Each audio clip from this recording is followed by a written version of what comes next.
You ask Tiger to solve. This deals with linear equations with one unknown. The final result is x equals 700/11. Let's solve it step by step. Simplify the expression. Find the greatest common factor of the numerator and denominator. Factor out and cancel the greatest common factor. Swap sides. Isolate the x. Multiply both sides by 100. Group like terms. Multiply the coefficients.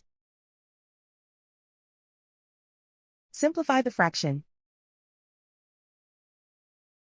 Multiply the fractions. Simplify the arithmetic. And so the final result is x equals 700/11.